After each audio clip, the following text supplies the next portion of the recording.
आइए हम क्लास 11 के एनसीईआरटी क्वेश्चन, केमिस्ट्री बुक का एनसीईआरटी क्वेश्चन को सॉल्व करते हैं।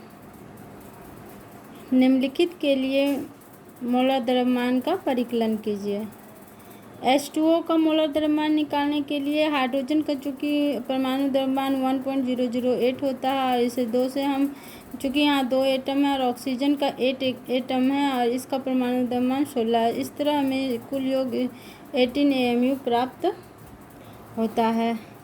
CH4 का मोलर द्रव्यमान, कार्बन का यहाँ परमाणु संख्या 12 × 0 1 है और हाइड्रोजन का 4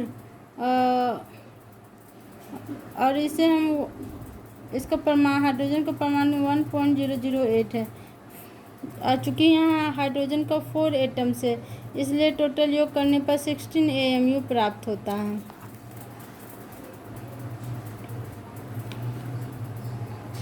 सोडियम सल्फेट Na2SO4 में उपस्थित विभिन्न तत्वों के द्रव्यमान प्रतिशत का परिकलन करिए। Na2SO4 का ग्राम आणविक द्रव्यमान 2 × 22.99, यहाँ सोडियम का 22.99 और इसका चूँकि 2 एटम है और प्लस इसमें सल्फ़र का 32.06 और प्लस यहाँ हाइड्रोजन का 4 है तो उसे 16 से 142.04 ग्राम पर मोल प्राप्त होता है। तत्व की द्रव्यमान प्रतिशत, यौगिक के 1 मोल में तत्व का भार बटा यौगिक का ग्राम आणविक द्रव्यमान, यौगिक के 1 मोल में तत्व का भार × 100। सोडियम की द्रव्यमान प्रतिशत 22.99 बाय 142.04 × 2 × 100। इस तरह हमें 32.37% प्राप्त होता है। सल्फर की द्रव्यमान प्रतिशत 32.06 बाय 142.04 × 100। यहाँ सल्फर का भार 32 ग्राम है। इसी तरह ऑक्सीजन का द्रव्यमान प्रतिशत हम ज्ञात करते हैं। यहाँ ऑक्सीजन का भार 16 ग्राम है और उसे टोटल कुल यौगिक के सोडियम सल्फेट के भार 142 से डिवाइड करते हैं। चूँकि यहाँ ऑक्सीजन की परमाणु संख्या यहाँ 4 है इसलिए इसे 4 से मल्टीप्लाई करते हैं और यहाँ इसका प्रतिशत निकाल के लिए 100 से मल्टीप्लाई करते हैं। इस तरह हमें 45.06% प्राप्त होता है। आयरन के उस ऑक्साइड का मूलानुपाती सूत्र ज्ञात करिए जिसमें द्रव्यमान द्वारा 69.9% आयरन और 30.1% ऑक्सीजन है। मूलानुपाती सूत्र की गणना, तत्व भार प्रतिशत परमाणु द्रव्यमान, यहाँ जो परमाणुओं की सापेक्षिक संख्या है यह नंबर ऑफ मोल के बराबर होता है। अगर हम नंबर ऑफ मोल्स का फार्मूला यहाँ लगाते हैं मतलब भार जो दिया गया भार बटे Fe का परमाणु द्रव्यमान बाय 56 करने से अनुपात हमें परमाणुओं की सापेक्षिक संख्या अर्थात नंबर ऑफ मोल्स का पता चल जाता है। इस तरह यहाँ ऑक्सीजन का भी 1.88 हम प्राप्त कर लेते हैं और सरल अनुपात के लिए इसमें जो छोटी संख्या है अपेक्षिक संख्याओं में उससे डिवाइड करते हैं, प्राप्त संख्या को उससे डिवाइड करते हैं। इस तरह हमें जो यहाँ संख्या प्राप्त होती है या पूर्णांक में नहीं है, इसे हमें पूर्णांक में चेंज करने के लिए इसका जस्ट डबल कर देते हैं। इस तरह हमें इसका पूर्णांक 1.5 का 3 प्राप्त होता है तो ऊपर वाले को भी हमें चेंज करना होगा, यह 1 का 2 हो जाता है पूर्णांक अनुपात।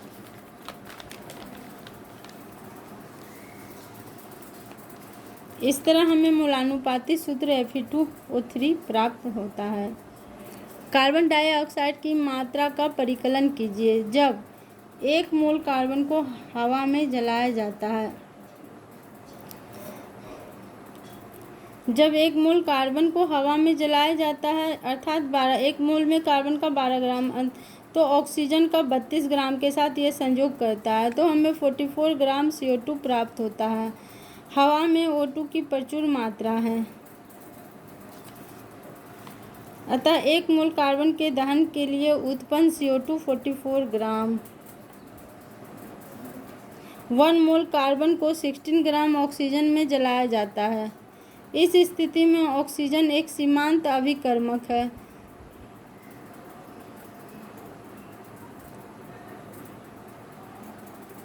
केवल 0.5 मोल कार्बन से जलेगा। चूँकि 32 ग्राम O2 से उत्पन्न CO2 = 44 ग्राम। इस तरह 16 ग्राम O2 से उत्पन्न CO2 44/32 × 16 = 22 gram.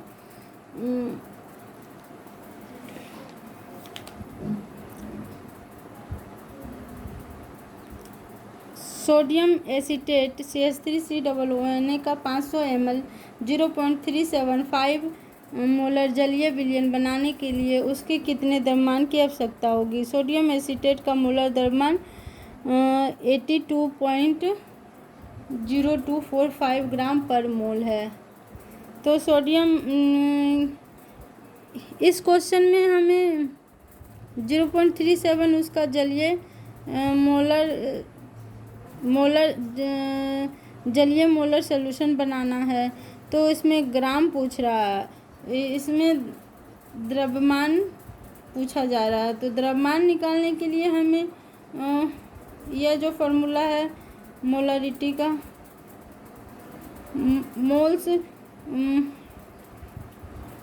Molarity = number of moles bye आयतन।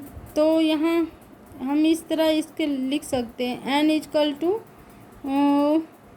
M × V।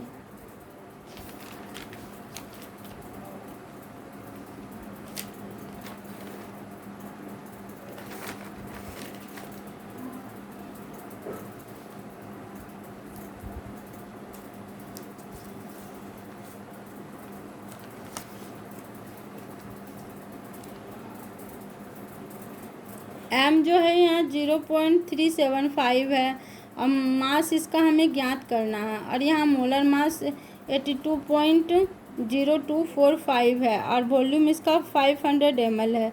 इस तरह जो है इसका मोलरिटी N/V। तो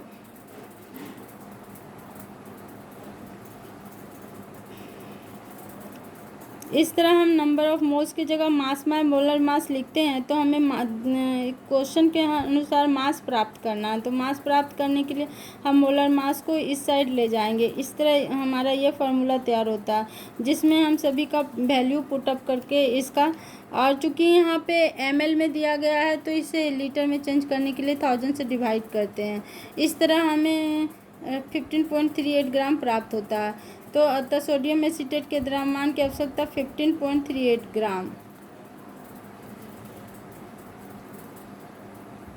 सांद्र नाइट्रिक अम्ल के उस प्रतिदश का मोल पर लीटर में सांद्रता का परिकलन कीजिए जिसमें उसका द्रव्यमान प्रतिशत 69% हो और घनत्व 1.41 ग्राम पर मोल पर ml है। सांद्र नाइट्रिक अम्ल के उस प्रतिदश का मोल प्रति लीटर में सांद्रता का परिकलन कीजिए। दिया गया प्रतिदश 69% है, अर्थात 100 ग्राम विलयन में केवल 69 ग्राम नाइट्रिक अम्ल है।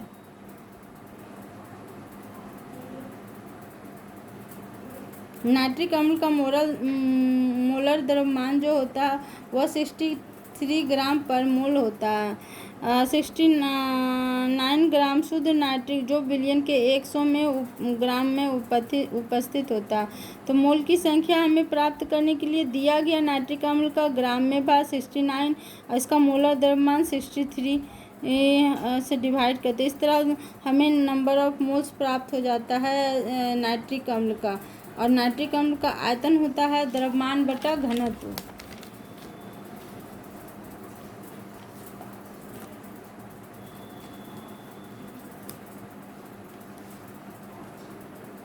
तो 100 ग्राम HNO3 विलयन का आयतन = द्रव्यमान बटा घनत्व। द्रव्यमान इसका 100 है और घनत्व 1.41 है। अतः नाइट्रिक अम्ल विलयन की सांद्रता बराबर मोलरिटी = यहाँ पे जो दिया गया है इसका नंबर ऑफ मोल्स जो हमने उधर प्राप्त किया था 1.095, और यहाँ वॉल्यूम जो है ml में दिया गया है, तो हम इसे लीटर में चेंज कर लेते हैं।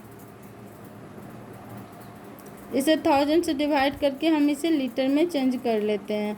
इस तरह हम नाइट्रिक अम्ल के विलयन की सांद्रता को, पहले हम इसका मोल प्राप्त करेंगे और उसके बाद हम इसका आयतन प्राप्त करके इसकी मोलरिटी की गणना कर सकते हैं, और यह कैपिटल M के द्वारा सूचित किया जाता है, और इसकी यूनिट मोल पर लीटर है। 100 ग्राम कॉपर सल्फेट CuSO4 से कितना कॉपर प्राप्त किया जा सकता है। यहाँ जो है कॉपर सल्फेट से पूछ रहा है कि कॉपर कितना प्राप्त किया जा सकता है, तो हम सबसे पहले CuSO4 का मोलर द्रव्यमान ज्ञात कर लेते हैं। यहाँ Cu का 63 है और सल्फर का 32 और ऑक्सीजन का 4 से 4 एटम है, चूँकि तो मल्टीप्लाई कर 16 से 159.5 ग्राम पर मोल प्राप्त होता है इसका मोलर द्रव्यमान। अब कह रहा है कि 100 ग्राम में, तो चूँकि 100 में कॉपर की मात्रा को पता करना है, तो 100 ग्राम में कॉपर की मात्रा को प्राप्त करना है, तो एक मोल अर्थात 159.5 ग्राम जो है CuSO4 में कॉपर का 1 मोल जो है वो इसके मोलर मास के बराबर होता है। 1 मोल जो है यहाँ साइड में लिखते हैं, 1 mole CuSO4 is equal to 159.5 moles CuSO4। 1 mole चूँकि 159.5 मोल CuSO4 के बराबर होता है, इसका मतलब ये हुआ कि 1 मोल 159.5 ग्राम में कॉपर जो है 63.5 ग्राम उपस्थित है। मतलब यहाँ जो कॉपर का मोलर द्रव्यमान होता है वो 63 होता है, 63.5 होता है। इस तरह 1 मोल जो यहाँ 159 के बराबर होता है उसमें 63.5 ग्राम कॉपर घुला हुआ है, तो 100 में पूछ रहा है, तो 100 के लिए तो यहाँ 63/159 इंटू 100, इस तरह हमें 39.81 ग्राम प्राप्त हो जाता है। यहाँ हमें एक एक नियम को ध्यान में रखना है।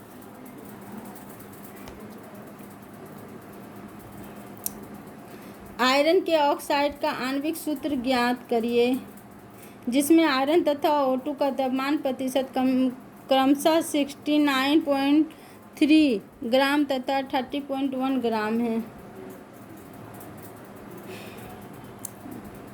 मूलानुपाती सूत्र Fe2O3 का द्रव्यमान, यहाँ Fe का 55.85 है और Fe का एटम यहाँ 2 है, और यहाँ ऑक्सीजन का 16 और उससे 3 से मल्टीप्लाई किया गया, तो 159.7 ग्राम पर मोल इसका परमाणु द्रव्यमान अर्थात एटॉमिक मास इसका Fe2O3 का एटॉमिक आणविक द्रव्यमान प्राप्त हो जाता है। तो मूलानुपाती सूत्र की गणना करने के लिए हमें यहाँ जो है Fe का 69 जो भार के ख्याल से दिया, ऑक्सीजन का इतना, तो इसे हम मोल्स निकाल लेंगे, मतलब भार बटा इसका मोलर द्रव्यमान अर्थात परमाणु द्रव्यमान जो 56 है। तो इस तरह हमें कैलकुलेट करके 1.25 प्राप्त होता है और ऑक्सीजन का 1.8।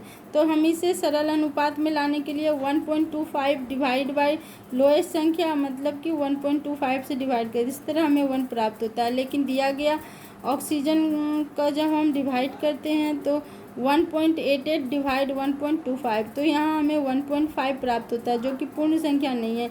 इसीलिए 1.5 को पूर्ण संख्या में बदलने के लिए हम 3 कर देते हैं, इस तरह 1 का 2 हो जाता है।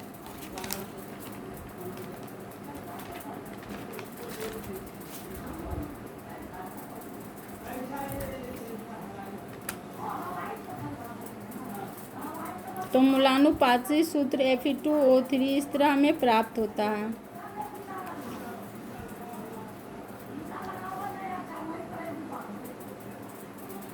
निम्नलिखित आंकड़ों के आधार पर क्लोरीन के औसत परमाणु द्रव्यमान का परिकलन कीजिए।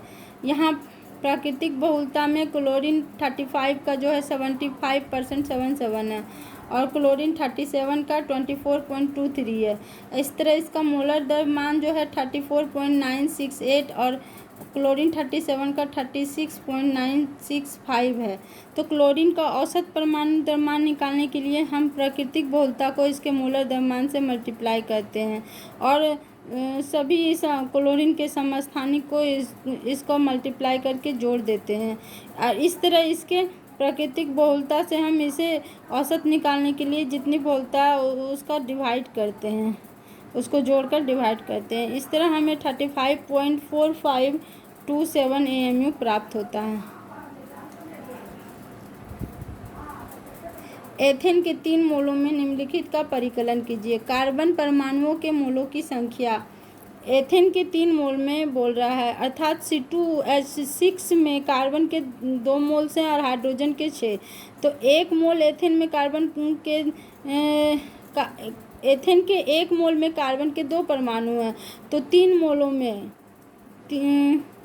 3 मोलों के लिए 3 × 2 = 6 और हाइड्रोजन के 1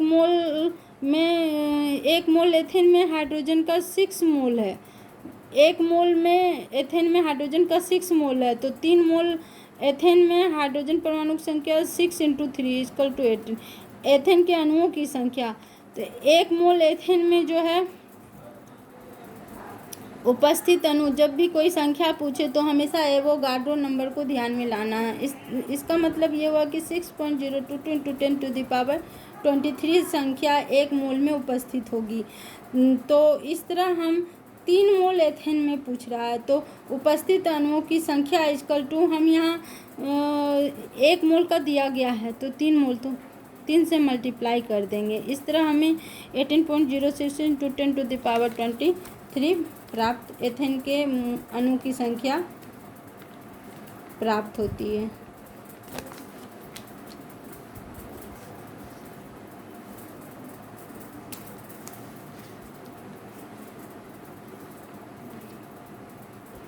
यदि मेथनॉल का घनत्व 0.739 kg/लीटर हो तो इसके 0.25 मोलर को 2.5 लीटर बिलियन 0.25 मोलर के 2.5 लीटर बिलियन को बनाने के लिए कितने आयतन की आवश्यकता होगी। मेथनॉल का मोलर द्रव्यमान = CH3COOH। इसका मतलब यहाँ है कि मेथनॉल का जब हम परमाणु द्रव्यमान मोलर द्रव्यमान इसका कैलकुलेट करते हैं तो हमें 32 ग्राम पर मोल प्राप्त होता है। तो बिलियन के लिए CH3OH का भार m = 9/m number of molarity जो होता है, मोलरिटी = N/V होता है। इसका मतलब मोल्स बाय वॉल्यूम, ये इसका फार्मूला है, मोल्स बाय वॉल्यूम। तो यहाँ हमें मोलरिटी दिया गया है